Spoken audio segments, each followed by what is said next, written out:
Hello friends, स्वागत है आपका हमारे चैनल सफलता का अड्डा पर। और आज है 23 जनवरी 2021। आइए देखते हैं आज करंट अफेयर्स का हमारा पहला क्वेश्चन क्या है। तो आज का हमारा पहला क्वेश्चन है, किसने मनरेगा के तहत कार्य दिवसों की संख्या को 100 से बढ़ाकर 150 दिन करने की घोषणा की है। मनरेगा के तहत जो कार्य किया जाता है उसके जो दिवसों की दिन की जो संख्या है उसे 100 से बढ़ाकर 150 दिन करने की घोषणा की है। ये घोषणा की है उत्तराखंड ने। किसने की है? अब ये घोषणा उत्तराखंड ने की है। तो उत्तराखंड ने की है तो उत्तराखंड के बारे में थोड़ा सा जानते हैं।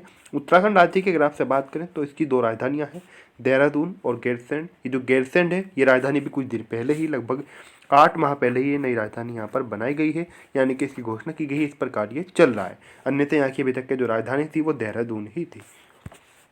राज्य के अंदर हाईकोर्ट की अगर बात करें तो नैनीताल यहाँ के अंदर यहाँ का हाईकोर्ट है। नैनीताल उत्तराखंड के अंदर ही है। और यहाँ के मुख्यमंत्री की अगर बात करें, यहाँ का बीजेपी यानी कि भारतीय जनता पार्टी की सरकार है और यहाँ के मुख्यमंत्री हैं त्रिवेंद्र सिंह रावत। कौन है? त्रिवेंद्र सिंह रावत मुख्यमंत्री हैं, यानी कि चीफ मिनिस्टर हैं उत्तराखंड के। और बेबी रानी मौर्य हैं यहाँ की राज्यपाल, यानी कि गवर्नर ऑफ उत्तराखंड है बेबी रानी मौर्य। उत्तराखंड के बारे में अगर थोड़ी सी बात करें, यानी कि इसके अगर इतिहास के बारे में जाने, तो इसका नाम था उत्तरांचल। क्या था? उत्तरांचल इसका नाम था। और इसका गठन हुआ था 2000 में। कब? 2000 में इसका गठन हुआ, जिस समय भारत के अंदर 3 नए राज्य बनाए गए, यानी कि उसमें झारखंड था, छत्तीसगढ़ था, एक राज्य था उत्तरांचल। यही उत्तरांचल आज के समय में उत्तराखंड है।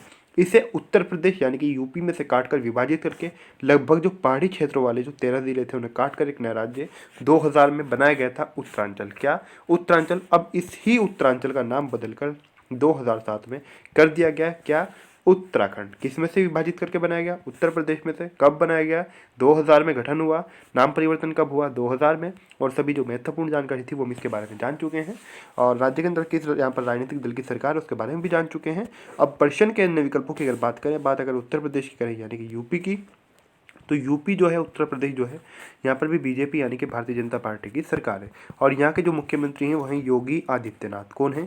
योगी आदित्यनाथ यहाँ के मुख्यमंत्री हैं। और राज्यपाल है यहाँ की उत्तर प्रदेश की आनंदीबेन पटेल। कौन है? आनंदीबेन पटेल यहाँ की वो हैं, क्या है, अभी हमने बात की है, राज्यपाल यानी कि गवर्नर है। और यहाँ की कैपिटल क्या है उत्तर प्रदेश की? लखनऊ, यानी कि राजधानी है लखनऊ। लखनऊ से 2-3 क्वेश्चन परीक्षाओं के अंदर पूछ ली जाते हैं। क्वेश्चन पूछ जाता है कि नवाबों का शहर किसे कहा जाता है, तो आपको याद रखना है नवाबों का शहर कहा जाता है लखनऊ को। एक और क्वेश्चन पूछ लिया जाता है कि उत्तर प्रदेश जो का लखनऊ किस नदी के किनारे स्थित, तो लखनऊ जो है वो गोमती नदी के किनारे स्थित है। कौन सी नदी के?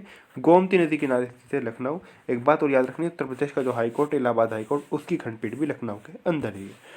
आगे बढ़ते हैं, देखते हैं अगला जो हमारा नेक्स्ट विकल्प है वो क्या है। तो हरियाणा की यहाँ पर बात हो रही है। हरियाणा की राजधानी है चंडीगढ़। क्या है? चंडीगढ़ हरियाणा की राजधानी। और हरियाणा के अंदर बीजेपी यानी कि भारतीय जनता पार्टी की सरकार है। यहाँ के मुख्यमंत्री हैं मनोहर लाल खट्टर। कौन है? मनोहर लाल खट्टर। चंडीगढ़ की बात करें तो चंडीगढ़ हरियाणा और पंजाब दोनों राज्यों की राजधानी है। और यहाँ पर हरियाणा और पंजाब दोनों का ही हाईकोर्ट भी चंडीगढ़ के अंदर ही है। अब आगे बढ़ते हैं, देखते हैं अगला क्वेश्चन क्या है। अगला क्वेश्चन है हमारा, भारतीय रिजर्व बैंक ने धोखाधड़ी के बारे में उसे बताने में देरी के लिए स्टैंडर्ड चार्टर्ड बैंक पर कितने करोड़ रुपए का जुर्माना लगाया। तो भारतीय रिजर्व बैंक ने, यानी कि आरबीआई की यहाँ पर बात हो रही है, रिजर्व बैंक ऑफ इंडिया की। तो रिजर्व बैंक ऑफ इंडिया ने जुर्माना लगाया है। किस पर ये जुर्माना लगाया है? स्टैंडर्ड चार्टर्ड बैंक पर। क्यों लगाया है?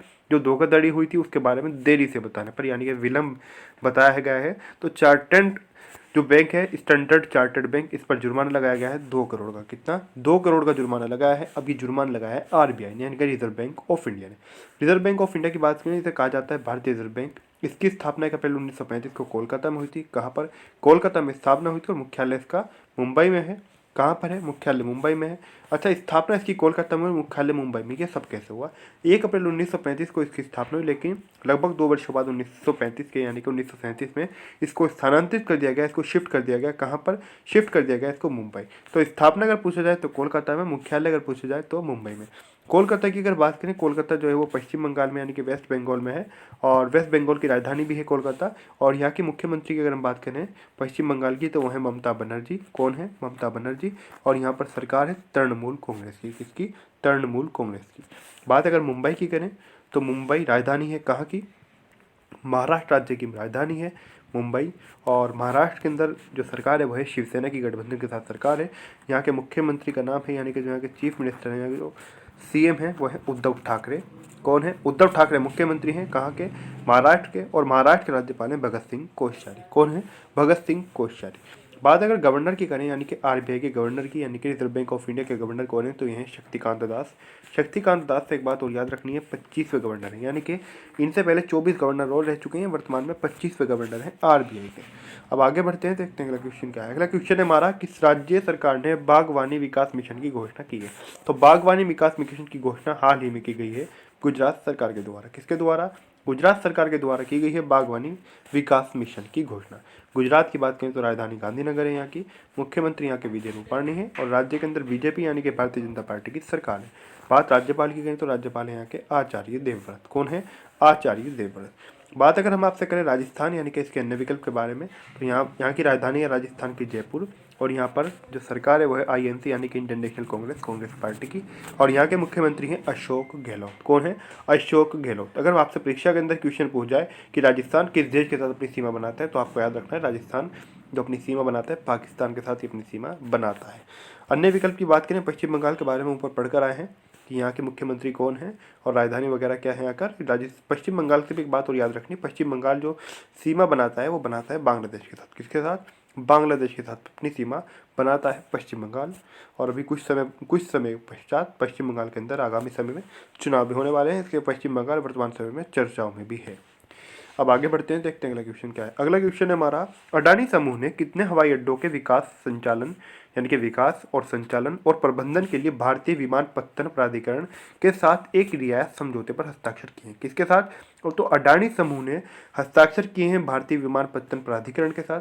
तो ये हस्ताक्षर जो किए हैं, ये कितने रियायत समझौतों पर हस्ताक्षर किए हैं? तो 3 रियायत समझौतों पर हस्ताक्षर किए हैं अडानी समूह ने। कितने समझौतों पर? 3 पर।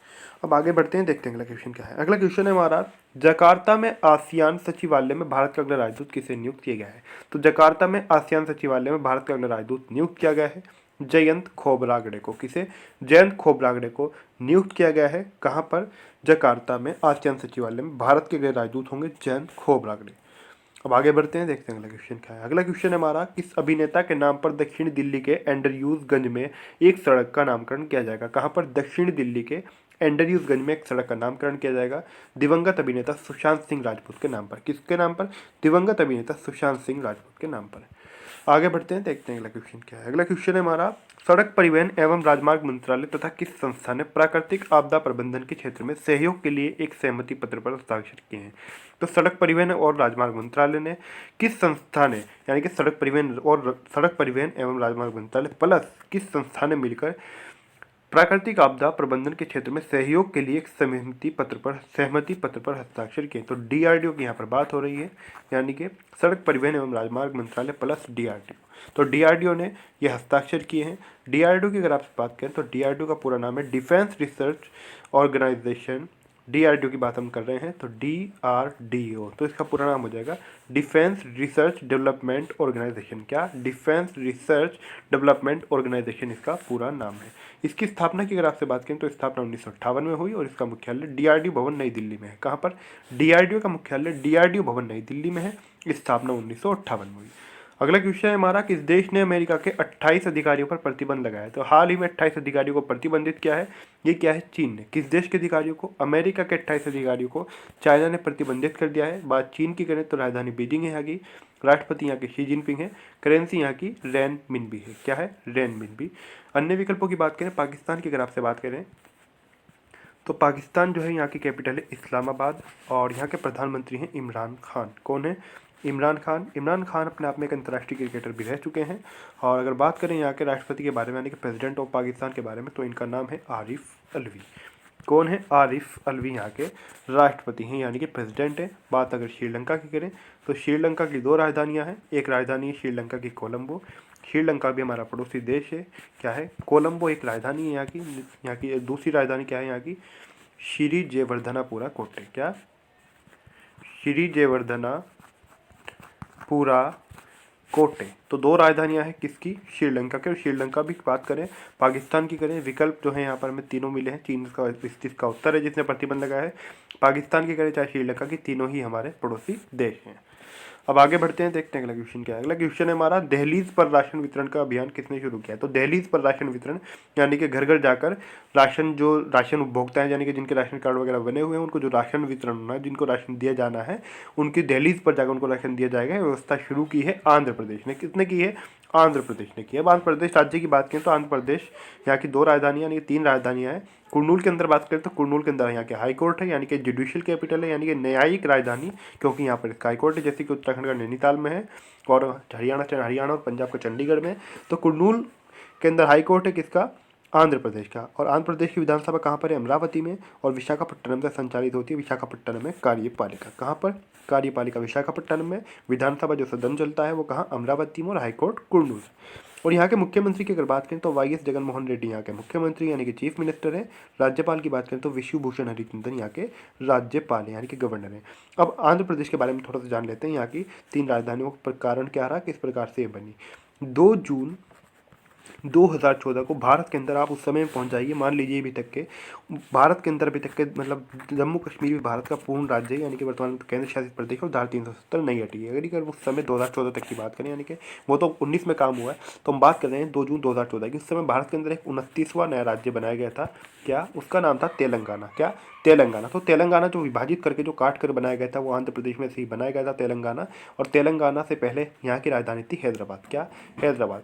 तो हैदराबाद जो था वो कहाँ पर चला गया? हैदराबाद जो आता है वो किसकी राजधानी हो गया? तेलंगाना की, क्योंकि तेलंगाना के जो जिस हिस्से को काटा गया उसके अंदर आता था, उसके अंदर ही मौजूद था हैदराबाद। तो जाहिर सी बात थी, तेलंगाना की तो राजधानी रहनी थी हैदराबाद, तो तेलंगाना का तो फाइनल हो गया, वहाँ की राजधानी हो गई हैदराबाद। अब सवाल था कि आंध्र प्रदेश की नई राजधानी क्या होगी। तो उस समय आंध्र प्रदेश की नई राजधानी बना दिया गया इस समय के लिए अमरावती को। लेकिन फिर जैसे जैसे मांग बढ़ी तो स्थानीय विधानसभा ने, स्थानीय जो मुख्यमंत्री थे उन्होंने राज्यपाल को प्रस्ताव भेजा। उसके बाद यहाँ की विधानसभा ने डिसाइड किया सर्वसम्मति से। उसके बाद कुर्नूल, अमरावती और विशाखापट्टनम को यहाँ की राजधानियों की यहाँ के जो स्थानीय राज्यपाल थे उन्होंने मंजूरी दी। इस प्रकार से यहाँ की राजधानियों का और इस राज्य के कुछ थोड़ा सा इतिहास के बारे में उसका सारा प्रकार है, इसका सारा वर्णन आपके सामने किया गया है। मध्य प्रदेश की बात करें, नए विकल्पों की बात कर रहे हैं हम यहाँ पर, तो भोपाल यहाँ की राजधानी है, कैपिटल है। और यहाँ के हम बात करें सरकार की तो बीजेपी यानी कि भारतीय जनता पार्टी की सरकार है। मुख्यमंत्री यहाँ के शिवराज सिंह चौहान है और राज्यपाल है यहाँ की आनंदीबेन पटेल। कौन है? आनंदीबेन पटेल। हिमाचल प्रदेश की बात करें तो यहाँ की भी 2 राजधानियाँ हैं। क्या? शिमला व धर्मशाला। क्या? शिमला व धर्मशाला। पंजाब, उत्तराखंड और जम्मू और लद्दाख जो ऊपर के जो राज्य हैं इनका क्या है? पड़ोसी राज्य है हिमाचल प्रदेश। उत्तर प्रदेश से भी थोड़ी सी सीमा साझा करता है, उत्तर प्रदेश के जनपद सहारनपुर से थोड़ी सी पोस्ट। अब आगे बढ़ते हैं, देखते हैं अगला क्वेश्चन क्या है। अगला क्वेश्चन है हमारा, हॉकी इंडिया में कितनी अकादमियाँ सदस्यों के रूप में शामिल हुई हैं। तो हॉकी इंडिया में हाल ही में कितनी अकादमियाँ सदस्यों के रूप में शामिल हुई हैं। तो हॉकी इंडिया में हाल ही में 5 अकादमियाँ सदस्यों के रूप में शामिल हुई हैं, ये बात आपको याद रखना है। तो कितनी अकादमियाँ? 5 अकादमियाँ। तो आज की जो हमारी करंट अफेयर्स में समाप्त होती है। आपको वीडियो कैसा लगा प्लीज़ कमेंट करके जरूर बताएं। वीडियो अच्छा लगे तो वीडियो को लाइक करें, वीडियो को शेयर करें। अभी तक आपने हमारे चैनल सफलता का अड्डा सब्सक्राइब नहीं किया तो प्लीज़ जरूर सब्सक्राइब कर दें। सब्सक्राइब करते समय बेल आइकन को प्रेस करना ना भूलें, यानी कि पूरी तरीके से सब्सक्राइब जरूर करें। पूरी तरीके से सब्सक्राइब करने से आपको क्या फ़ायदा होगा? जो भी हमारी वीडियो आती है, जो भी क्लास आती है, उसका नोटिफिकेशन, उसकी सूचना सबसे पहले आप तक पहुँचेगा। तो इसलिए पूरी तरीके से सब्सक्राइब जरूर करें हमारा चैनल सफलता का अड्डा। और प्लीज़ क्लास को ज़्यादा से ज़्यादा शेयर ज़रूर करें, कमेंट करके ज़रूर बताएं कि क्लास आपको कैसे लगी। और साथ ही साथ एक बात और याद रखें, कोविड-19 से जितने भी क्वेश्चन बने हैं उन सभी क्लासेस अलग से ली जा रही हैं। उस क्लास को जो कोविड-19 क्वेश्चन की जो अभी तक 18 क्लासेस आ चुकी हैं वन लाइनर क्वेश्चन की, इन क्लास को भी लेना ना भूलें। और जो एक स्पेशल क्लास ली गई थी जिसके 3 पार्ट हैं, इस क्लास को भी लेना ना भूलें। सब कोविड पर डिपेंडेंट है कि यानी कोविड-19 से किस किस तरह के क्वेश्चन बने हैं और कौन कौन से क्वेश्चन परीक्षाओं के अंदर पूछे जाने की पूरी संभावना है। तो इसलिए कोविड-19 का जो पार्ट है इसे मिस ना करें। और इसे भी जीके का एक बहुत बड़ा पार्ट है अभी, तो कहाँ पर कोविड-19 से किस तरह क्वेश्चन पूछ ले जाए। तो इसलिए कोविड-19 का जो टॉपिक है इसे ना छोड़ें और ज़्यादा से ज़्यादा इस क्लास को ज़्यादा से ज़्यादा शेयर करें। और जो स्टूडेंट कोविड-19 की क्लासेस ले चुके हैं वो इनका रिविज़न भी ज़रूर करते रहें।